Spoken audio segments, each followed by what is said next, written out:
Soyez pleinement bénis au nom de Jésus-Christ. Dieu est avec vous. L'Éternel des armées est avec vous. Voyez l'histoire de Jacob, qui, aidé par sa mère, a spolié son grand frère en prenant son droit d'aîné. C'est vrai que l'Éternel avait déclaré à leur naissance, depuis qu'ils étaient dans le sein de leur mère, que c'était lui qui devait avoir la bénédiction de leur père. Mais dans la pratique, ils ont aidé Dieu à accomplir la parole de Dieu. Ils ont fraudé, usé de fraude, de malice, pour que le Père puisse bénir Jacob. Et Jacob, après avoir reçu la bénédiction de papa, fuyait à son frère Ésaü parce qu'il avait projeté de le tuer à la mort de leur père.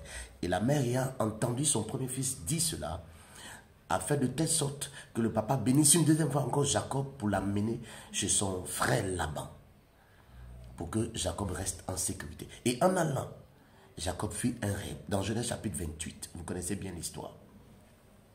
Et Jacob est arrivé à Luz, là où on appelle Bethel. Il s'est couché là. Et la Bible dit, il a mis sa tête sur un caillou. Et il lui eut un rêve, une échelle qui quittait le sol et dont le sommet touchait le ciel. Et des anges qui montaient de la terre vers le haut. Lorsque Jacob se réveilla, Jacob dit, mais l'Éternel est ici et je ne le savais pas. L'Éternel est avec lui, il ne le savait pas. Il ne pouvait pas imaginer que Dieu soit avec lui.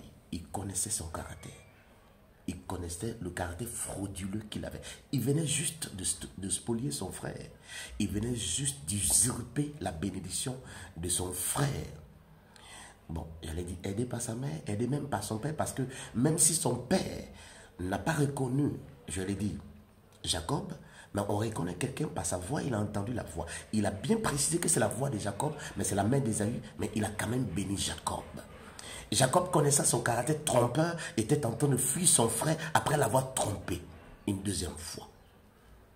Et donc son caractère lui-même lui disait que Dieu, il ne pouvait pas imaginer qu'avec son état, Dieu pouvait être avec lui.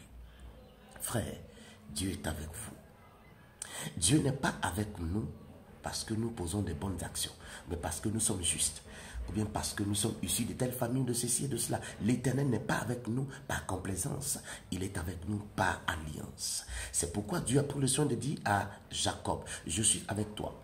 Le Dieu de ton grand-père Abraham, le Dieu de ton père Isaac, je suis avec toi. Par alliance.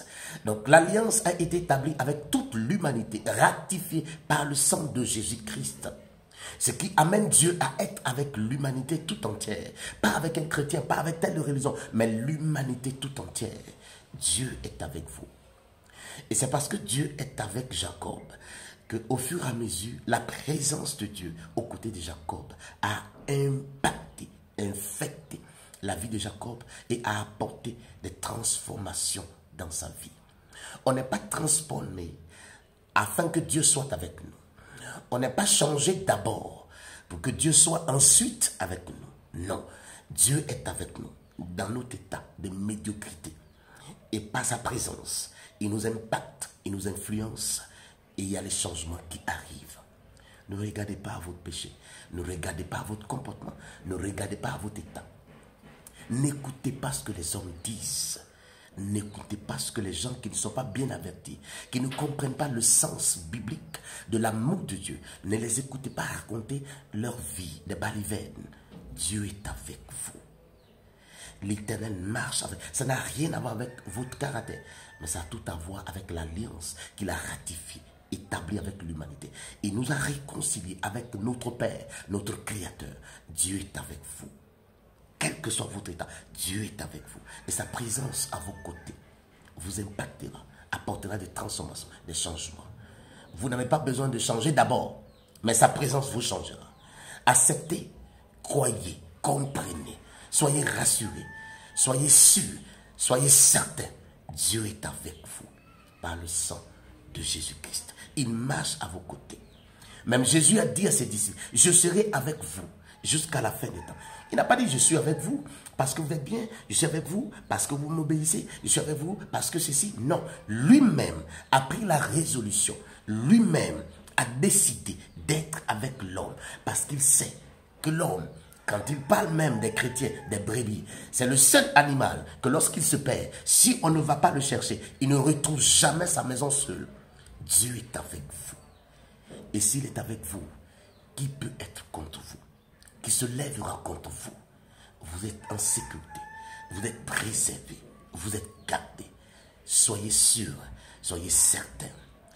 Votre caractère, c'est pour peu de temps.